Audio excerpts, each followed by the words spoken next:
This is Newcap News with Brian Lentz. And many people across Canada struggle with mental health. Last night, residents in North Battleford got to hear from a staple in the sports broadcasting industry as he shared his struggles with depression in hopes of helping others. Connor Chan reports.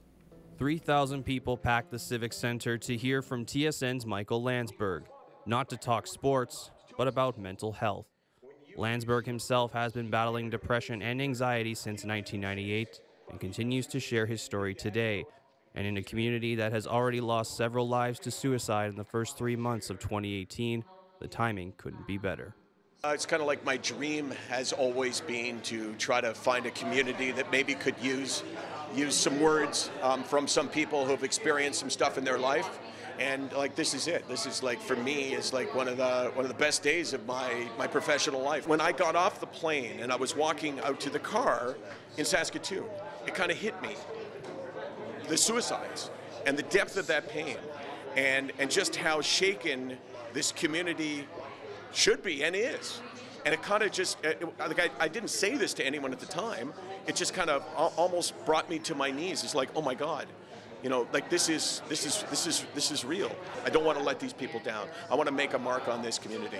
Landsberg created Sick Not Weak from a speech back in 2009 when he was describing his mental illness. And ever since then, those 3 words stuck with him, and that is the message he emphasizes every time. The message would still be important. As soon as we start seeing mental illness as a sickness, not a weakness, the stigma disappears. Because no one's afraid to talk about a sickness, but everybody seems to be afraid to talk about a weakness.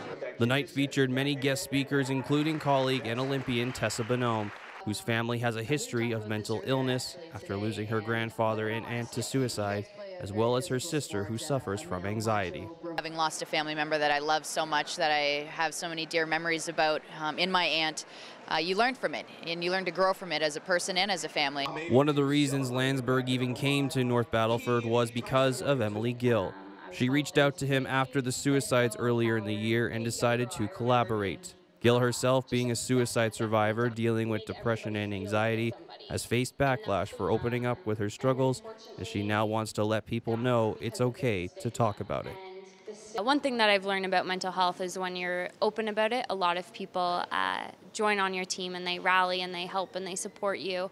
And there's always going to be people that will be, unfortunately, maybe not understand for their own reasons. And that's when they use comments like crazy or attention seeker. And that's because of the stigma. And that's what me and Michael want to break down. We want to break down the stigma and keep that from happening. What brings me here?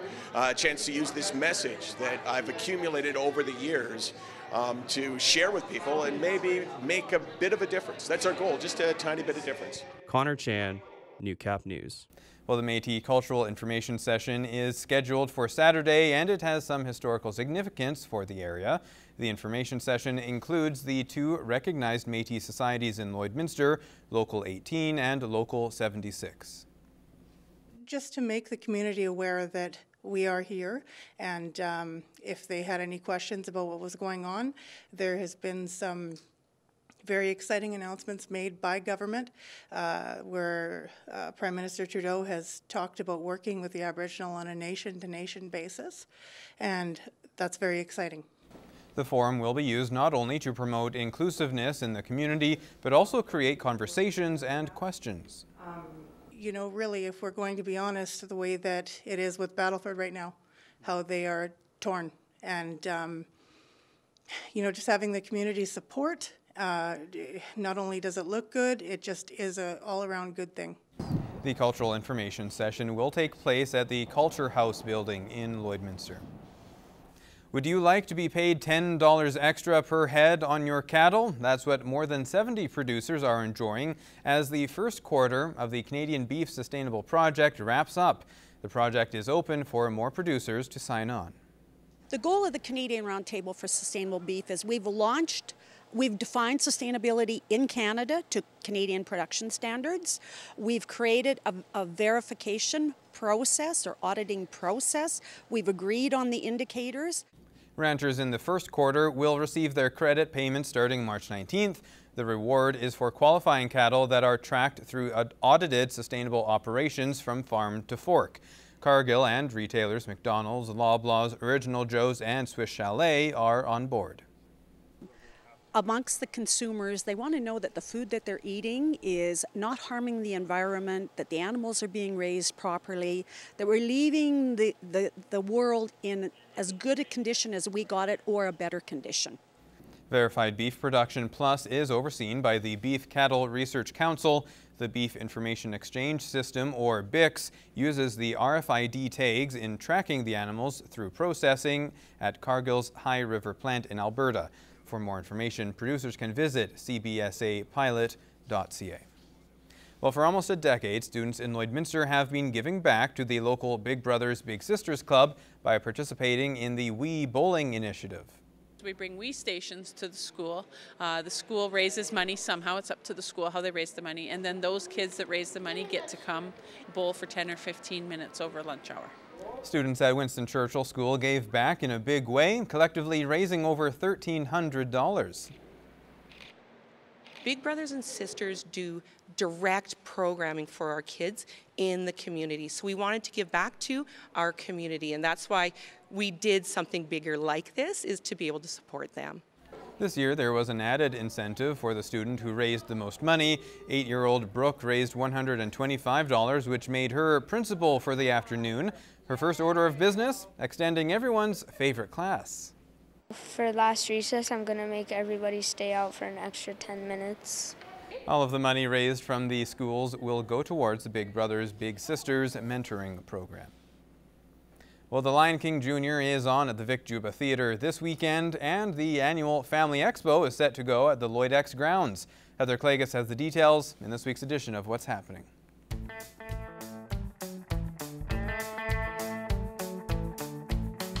Tomorrow afternoon is your final opportunity to see the Lion King Jr. on stage at the Vic Juba Community Theatre. This show being put on by the Lakeland College of Performing Arts. Some incredibly talented students are putting this on tomorrow afternoon on stage at the Vic Juba Community Theatre. Just a few tickets left the last time we checked, so if you want to make sure you get your tickets, go online right away, vicjubatheatre.ca.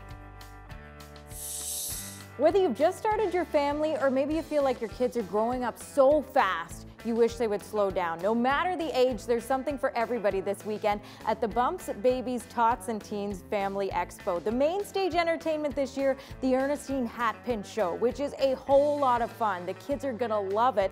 Plus, the kids will love the bounce house and games area, and there's information sessions. There's different vendors that are gonna be on hand, a baby crawl contest, story time, and a whole lot more. It's on at the Lloydx grounds tomorrow and Sunday. For more information, just get in touch with the Tent Guys.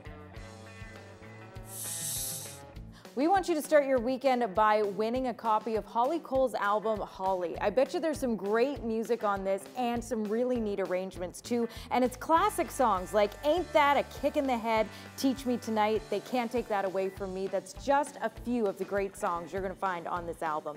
If you want a copy, it's really easy. All you have to do is email your name and daytime phone number to tvcontests@newcap.ca. We want to say thanks to John at Universal Music Canada for setting us up with the music.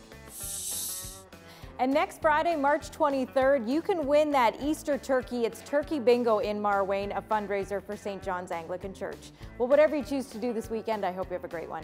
I'm Heather Clagus, and that's what's happening.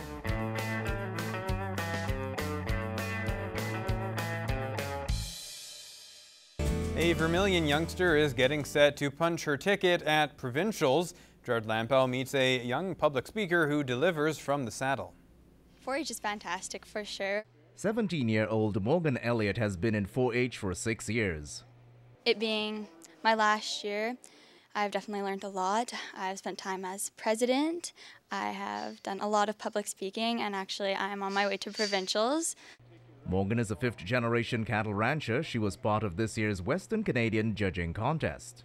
It went really well. I've never really done any judging before. It was just kind of a new thing to me. Our club needed an extra member for our team, so I thought it'd be something cool to step up to.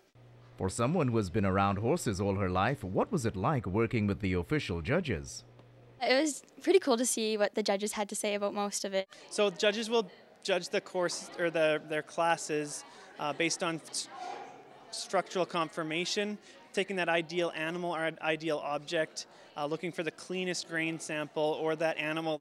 The Western Canadian Judging Contest is in its 30th year, allowing 4-Hers to develop judging skills and demonstrate a rationale for those scores as they compare them to the officials. Morgan is getting excited about representing at provincials in Wetaskiwin. She's waiting to find out what topics she will have to prepare. For clubs to regionals, I talked about social media and its effect on teenagers' mental health. Yeah, so it was definitely a new take to the side of things, being a teenager myself in social media.